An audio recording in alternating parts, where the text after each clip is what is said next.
Hello and welcome to the latest episode of Harmonious World. My name is Hilary Seabrook, and for this episode I'm joined by bass player Bill Harrison. Bill contacted me a few months ago because he got a new book out, and I've actually reviewed that on my blog. If you search for Hilary Seabrook blog, you will find it.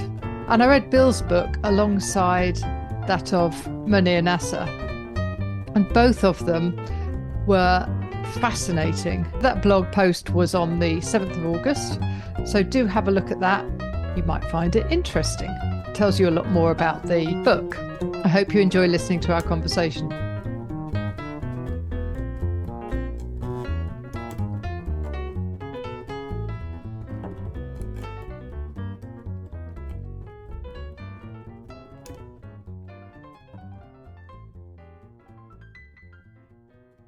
Hi, Hilary.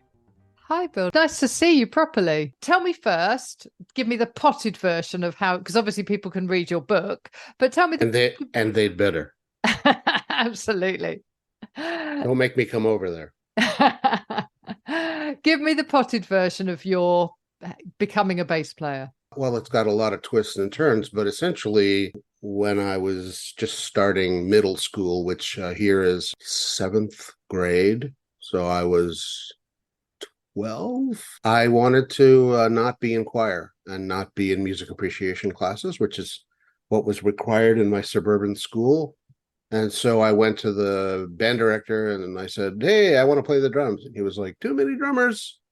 You can either play a brass instrument and then he pointed into the corner to say, or you could play one of those." They were basses, but I didn't know what they were. And my dad played the trumpet, and very badly. Sorry, Dad. And I was like, "Nah, I don't want to play a brass instrument." I just thought they didn't sound good. So I chose the bass, not knowing what it was. And that is the ignominious start to my bass playing life. Right. And it became, you've played with some, you've had a great career as a bassist. Well, it's funny that you say that, because in my mind, it's just a sort of like normal blue collar, like yeoman kind of career. But other people say, "Oh, but you did all this and you did all that and you played with this person and you played with that person." And then when somebody else says it, I go, "Oh yeah, that's true." So I still have this sort of mental duality about it, because to me it seemed very kind of pedestrian. Although I was grateful to be able to do the things that I did get to do, but I always thought, as soon as they really find out, I'm gonna get fired. So clearly I've managed to fool the right people, and sort of typical imposter syndrome kind of stuff. Right. Yeah. That's interesting, isn't it? Because actually, we tend to think of imposter syndrome as fundamentally a female thing, because women, we're very good at kind of thinking that we shouldn't be where we are. Oh, you know what? As a therapist, I can tell you, at least in my experience, it's not gendered. Really? Yeah. I mean, it's just as many men, at least who come to therapy with me, Right. have a very much the same kind of feeling in general, like actors, musicians, writers.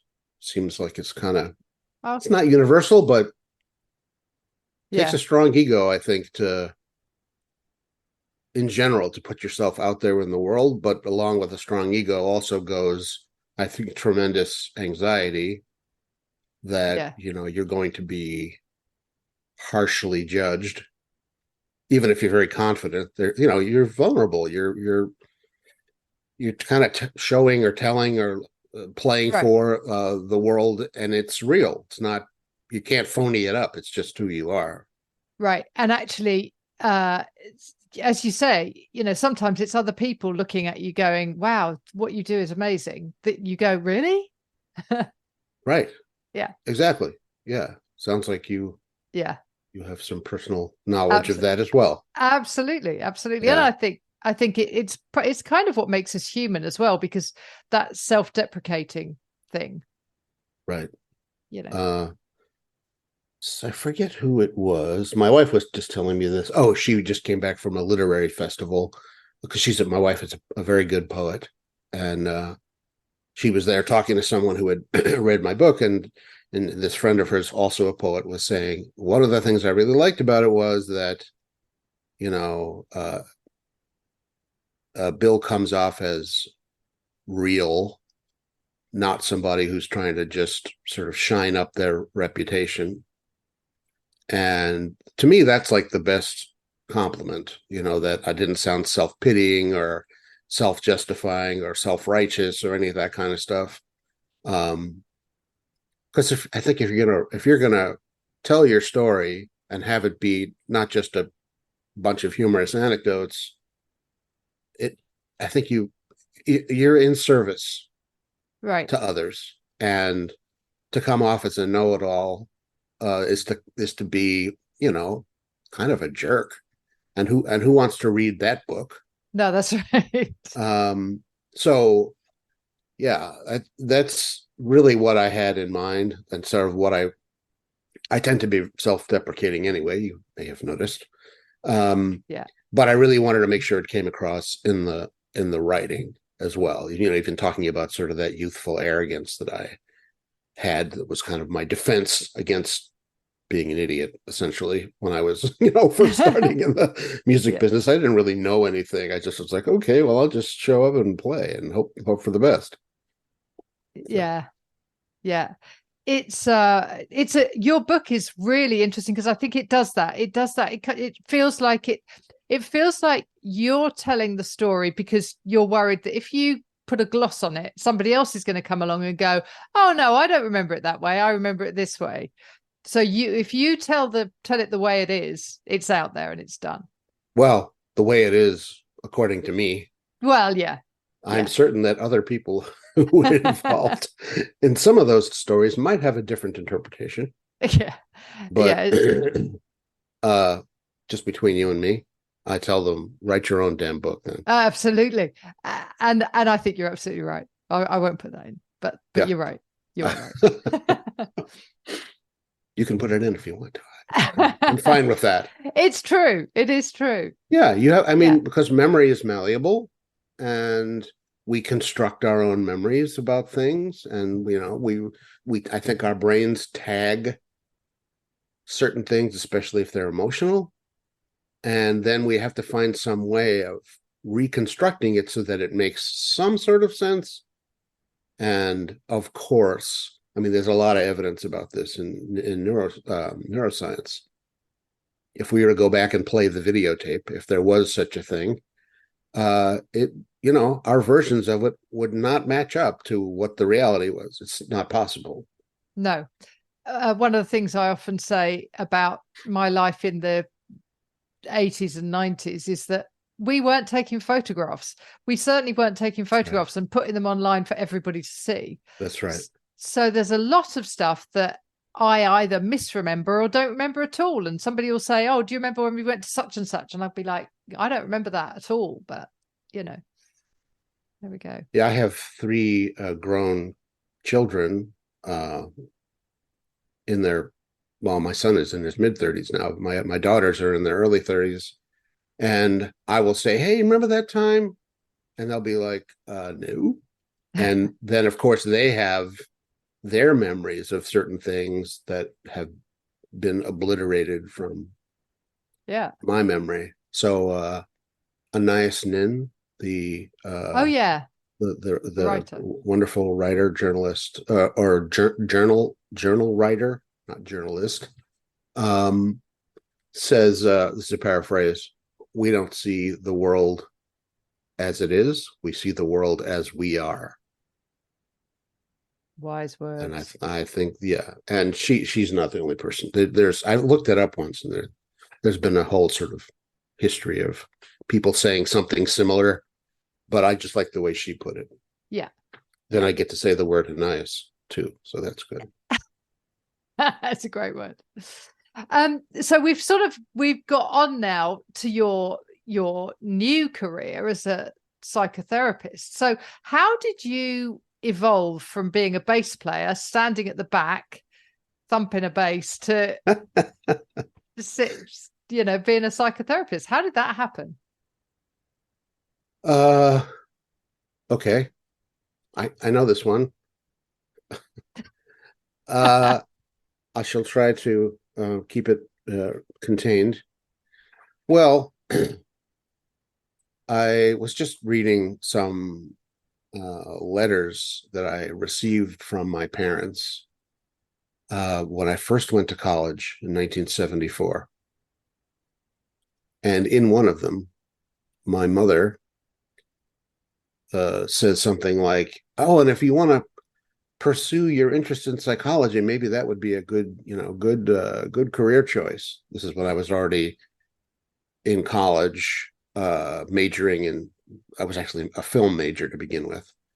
But it's interesting to me that we must have talked about it at that time. And when I was in college, after I gave up my film career, I did actually take several psych classes. This is 1975.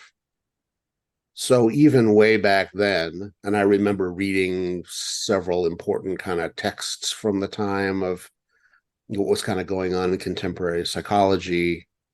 Why? I have no idea. Um, Although I do remember my mother urging me, she said, you'd be a very good therapist. Nah, no, I'm going to play the bass. So flash forward 40 years, and I was getting tired of the music business, about which I'm sure everyone knows there's a lot of nonsense. I'm using a polite word. I was having quite a bit of pain. I had some arthritis in my left hand, which is the sort of fretting hand on the bass, and some back issues. And also, it seems to me that unless you're in a symphony orchestra or you have some other very stable employment, that in general, the music business is a young person's game. It's a youth oriented. It's very visual in that sense. So if anytime you watch pop videos or I think even jazz groups these days, it's primarily young people. Uh, and I was no longer young. I was in my mid 50s. And so all those things taken together made me start to go, I think I need something else. And I had recently met the woman who's now my wife, who is a social worker, clinical social worker, when she's been, in the business, in the field for, at that time, 30 plus years. So it started to seem possible to maybe do that. And I still had this sort of latent interest. Um, and then when I got into graduate school, I realized that the more I learned, the more there seemed to be a pretty good crossover. Interesting commonalities between music, especially playing a rhythm section instrument and doing the work of therapy. So the things that in my mind cross over are you're playing a supportive role. Therapy is not about the therapist. Therapy is about the other person, just as playing the bass most of the time is about supporting and walking alongside the others in the ensemble. And I use the word walking deliberately because a lot of, especially in jazz, a lot of what bass players do is walk a bass line. Yeah. And so, and in therapy, one of the ways the sort of humanistic therapy, we talk about walking beside the client and mirroring and trying to provide uh, a supportive environment for them to do the work they need to do. So there's that aspect.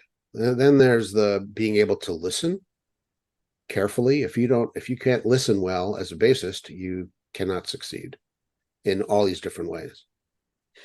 Then there's the notion of working collaboratively, because in the kind of therapy I practice, um, I don't know the answers, especially right away, and so it's a dialectic to where both of us, gradually discern kind of what's going on, and from there we're able to address certain things, whether they're behavioral things or emotional things, but we do it together.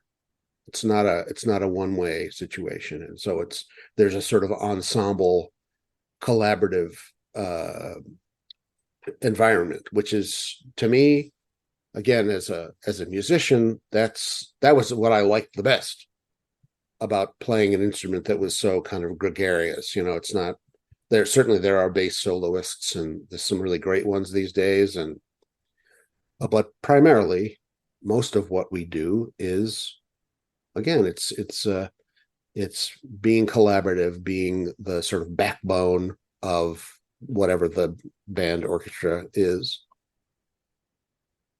So yeah, there's all those things. And then finally, I would say the word I use for it is a psychology word, but I think it's true in music as well. And the word is empathy, which is not compassion. That's a different thing. Empathy, I think, gets a little misdefined in pop culture. Empathy is being able to step into the shoes temporarily of another person, to be able to really sort of grok, what their experience is in the moment. Now, of course, nobody can do it 100% or even 50%, but a lot of, I think, what being a good uh, side man is, being someone who's there to support the other musicians, and also being a good therapist, is being able to imagine and feel what the other people or person is feeling in that moment, not so that it overwhelms you or overtakes you in any way, but just so that you can really understand where they're coming from in that moment. And it's a different, obviously it's not this, interpreting a harmony or where someone might be going with the solo is different than, really trying to understand what's behind a client's words. But I think there is quite a bit of crossover there, and being able to, be open enough to have that empathy working. Wow. So, uh, as I was in school learning all the theory, and eventually, a year into it, I started doing an internship and starting to work with clients. I realized that all of this stuff was, true, that it was, I could see it happening in real time. And that's part of what got me excited and continued to motivate me to do this work, was because, first of all, I felt like I had a sort of a proclivity for it. I think personality wise, without going into my own therapeutic work with you, although Hillary, I think that would be great. You seem like a person one could talk to. Um, I think it does suit my personality. Both things suit my personality. Um, That's fascinating. Comparing your writing of the book to your training as a psychotherapist, how did they overlap, or did they oh, not? not. Okay. Um, yeah, I finished my training in 2015,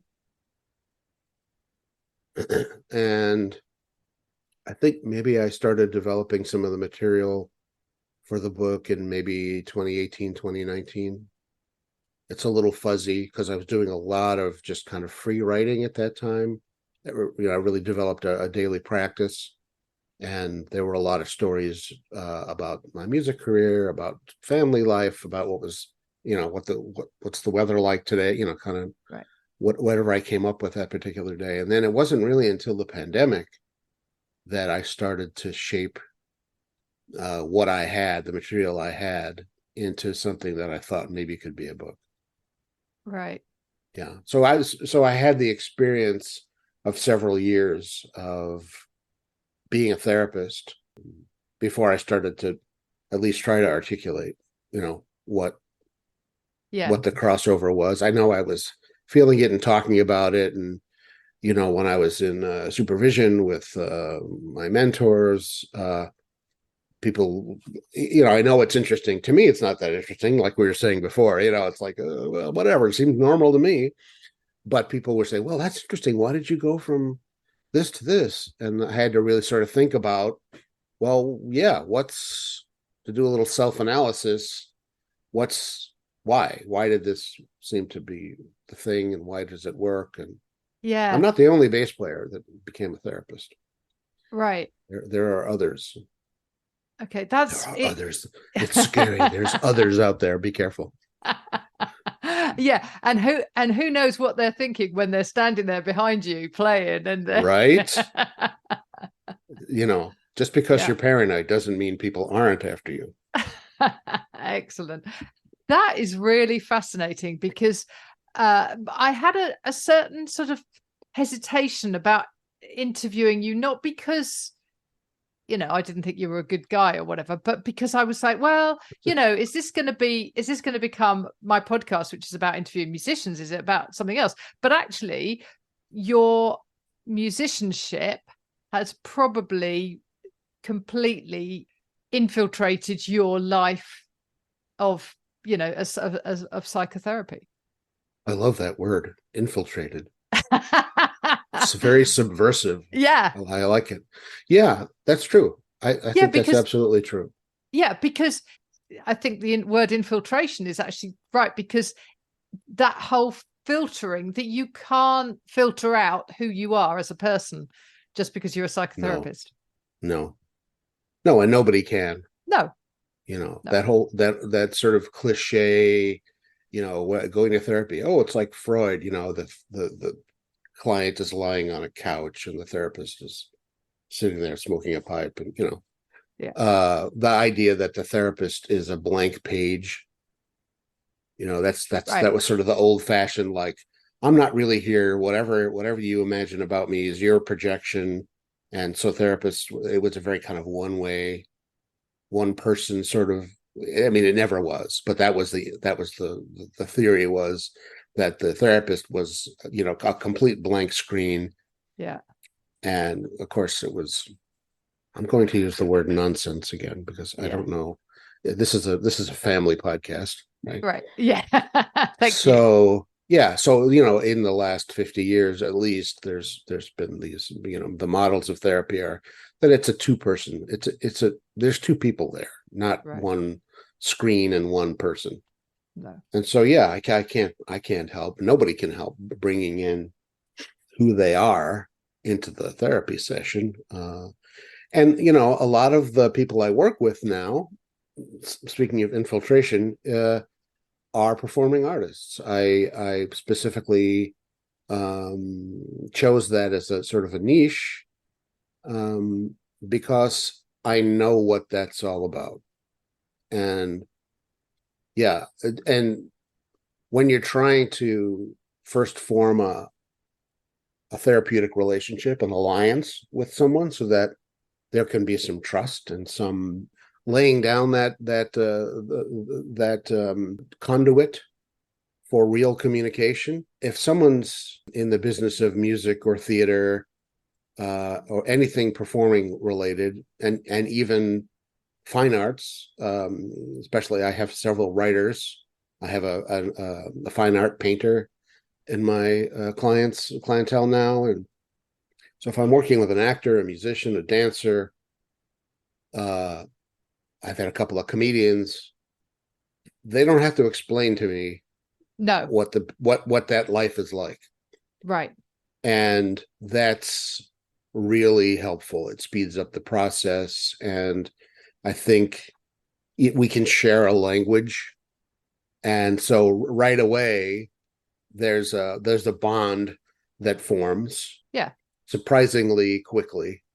I mean, I've never gotten a chance to work with a therapist as a client who really got that, really got what it's like to be in the, in the performing arts business. Right. Even if you explain, there's a certain kind of like, oh, but it must be really glamorous. yeah, something like that. Yeah. I can always tell that there's this, Yeah. vestigial sort of Yeah. mistaken impression of what what playing a Broadway show must be like. Oh, that must be so cool. No, you're Yeah. underneath the stage sweating your ass off, Yeah. in this dark environment, and just trying to see if you can see the conductor. And Yeah. yeah, Yeah. it's there's nothing at all that's glamorous about it. No, Not everybody gets to do it. no, that's right. I've been on a few television programs as a sax player. I've played in some pop bands and things. Oh, wow, And cool. yeah, but that you spend all day sitting around in some, dingy room where there's no windows, because there can't be any windows because you're in a television studio. And then you get to do something for 3.5 minutes.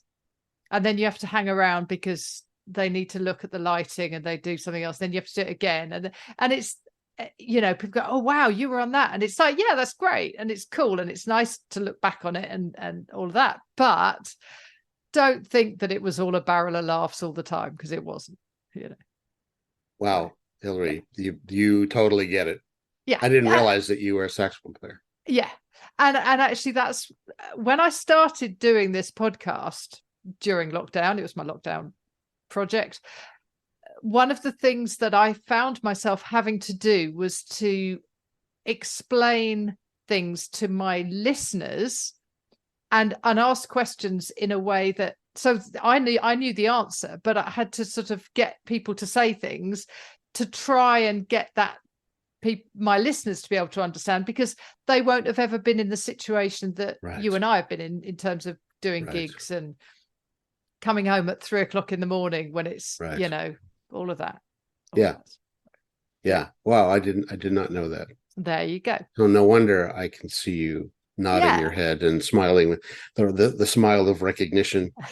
Absolutely. Yeah. I did NBC television, which is one of our big commercial networks here, hired a bunch of musicians. This is, gosh, what year was this? In the 20 teens. Yeah, it's about 10 years ago. To do this, I got hired to do a television show, to be in the house band in this thing. And, I knew what the money was going to be and all that sort of stuff. And, I get to be on a television show. That's kind of cool. Something I hadn't done before. It was so boring. Yeah. And exhausting. Yeah. Just waiting, you're in costume. And in our case, it was a suit or tuxedo and the world's most uncomfortable shoes. And basically you're sitting around shooting the breeze or reading a book or wandering around. You can't go too far, because when they need you, you need to come running. Absolutely. So hurry up and wait. And yeah, you're there for 12 hours, but you actually are doing something for 10 or 15 minutes. Yeah. And the rest of the time you're just cooling your heels. Yeah, absolutely. Good fun. There we go. Yeah. Fun times. Do you play at all now? I do not. Right. So you've got a guitar in your background, but is that just... Yeah, there's a guitar. Two. Yeah. Which is my wife. She's a guitarist. That just happens to be a really nice... It looks lovely. Late 1950s Gibson. Yeah. And then on the wall is a 5-string bass, which was my main working bass. Right. I don't know. Yeah. Every once in a while I'll pick that up and play for 5 minutes. I have sold one of my uprights, and the other one, the one that I write about in the book, it's at a dealer right now I'm selling it on consignment. Okay. That's the one that's hard to let go for sentimental reasons. Yeah, sure. But it was sitting in the corner of my office over here for a number of years, and every time I looked at it, I thought, oh, what a lovely instrument. And I feel guilty Yeah. because nobody's playing it. Well, that's right. Whereas if you sell it, somebody will really get some Right. use out of It'll it. be back out there in the world and making some low notes, Yeah. you Hitting know, those low I notes. hit those low notes. Yeah, I was very fortunate to be able to find this instrument and play it for 30 years. So Yeah. I say this instrument, it's not here. It's in I'm still getting used to the fact that it's not in my house. Yeah. Can you talk to me about your influences as a bass player? So you sort of started Sure. off, you started off not really kind of knowing what it was, and then I guess fairly quickly people said, "Oh, you need to sound like this person, or you could play like this." So who were the perhaps the early influences, but who are the people that you either Sure. listened to or Well, in jazz, my first two influences were Paul Chambers, yeah, who I know who he was. Terrific bassist, most famously in Miles Davis's earliest quintet, yeah, recorded on Kind of Blue and so many other classic Miles records. And then my second influence was a British fellow by the name of Dave Holland, oh who I yeah, talk about quite a bit in the yeah, book, and one of my high school friends who really helped steer me into jazz. Actually, he's a very influential guy for me.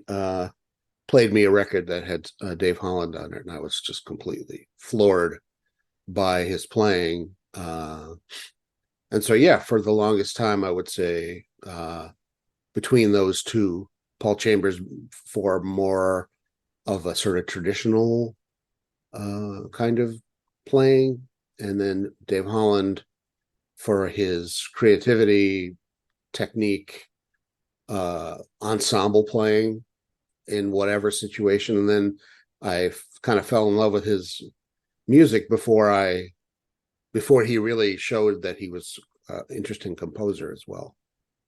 So his groups, of the CDs you see behind me, yeah, oh, there they are. yeah. Many of them are CDs that either he's on or was a part of, or his groups.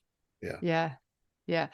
It's funny, isn't it? I'm a predominantly a baritone sax player, and Oh, it's cool. yeah, very. I mean, I just love it, and I've got an old Mark Six, Selma Mark Six, 1959 low B flat. Wow. It's just a beautiful, I'll beautiful bet. horn. It's just, and it play. I always say to people, it plays itself. It really does. It's We use never that going to sound expression bad. too. Yeah. Yeah, About yeah, about an easy show. yeah, Plays itself. yeah, exactly. But your ear goes automatically to those things that you are particularly drawn to, and my ear always, if I'm listening to jazz on the radio and it's unfamiliar tracks, I can just straight away my brain lights up when I hear a baritone sax or a bass clarinet. It's the same, but yeah, Similar range, right? Yeah. yeah, yeah, Bass trombone also. yeah, actually, and yes, and definitely, and the bass too. The yeah, double yeah, bass. yeah, It's similar range. and cello, because the low notes of the cello can sound almost the same. So in those kind of Right. crossover classical jazz type things, quite often my ear will go straight away to the cello, or as you say, or to the bass. So So yeah, I've got a question for you. So who are your favorite baritone players? Pepper Adams and Jerry Mulligan. That was no hesitation there. No, Yeah. I once went to a gig. Jerry Mulligan came to London, and I had a front row seat. I went, that was it, right, front row, and I heard the sound coming out of his horn. No amplification, nothing. Right. Everyone at the back could hear like the whole thing. I could just hear the baritone, and it was the most.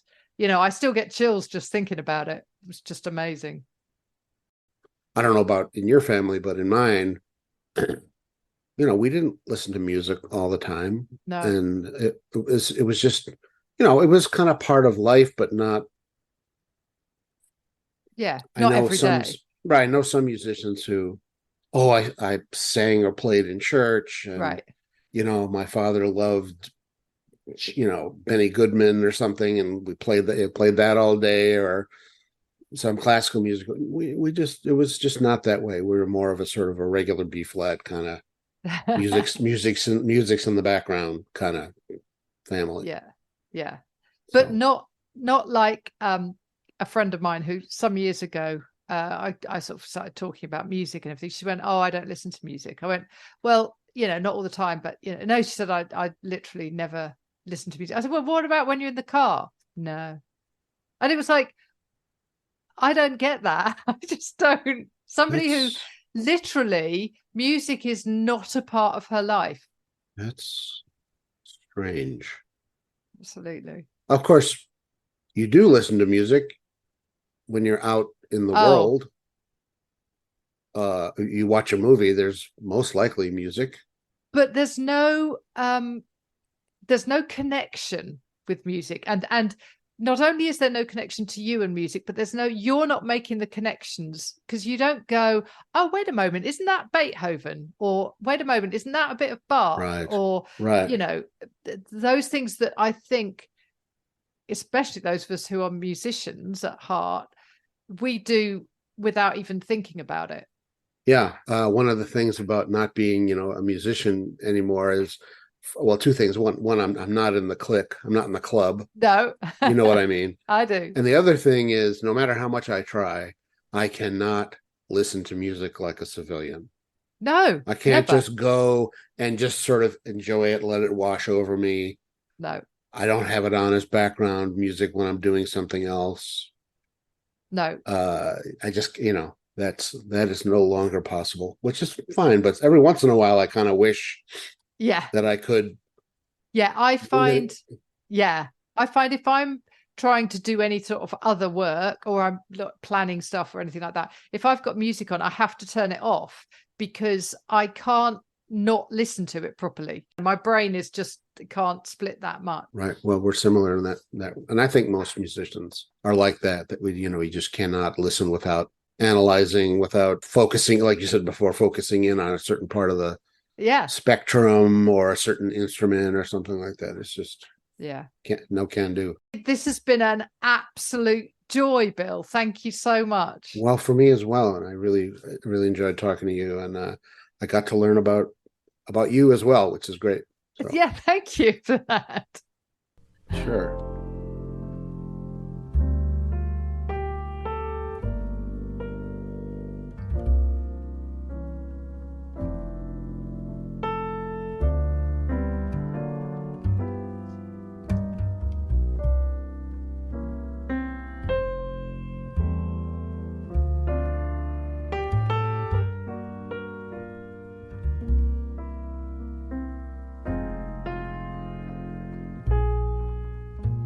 Thank you for joining me for Harmonious World.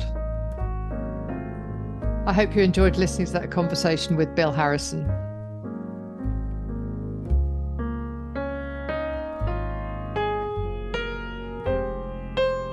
At the start of this podcast, you heard Along Came Betty, and this is Once in a While, which both show off Bill's lovely bass playing. I have a lot of interesting guests lined up for the coming weeks. Don't forget that you can subscribe to Harmonious World to help defray some of the costs. But thank you once again for joining me, and I hope you have a really, really good week, making the world a little more harmonious.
Thank you for listening to the latest episode of Harmonious World. My name is Hilary Seabrook, and it's a great delight to bring this series of discussions with musicians and composers and writers and all sorts of people to you. Obviously, there's no point in having a podcast if people aren't listening, and I'm very grateful to my listeners for doing so. Thanks also to Joe English for composing and performing this new theme tune. So wherever you get your podcast, you can leave a review.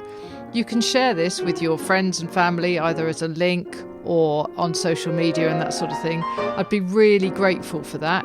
Don't forget that you can subscribe now. There's a link wherever you get your podcasts.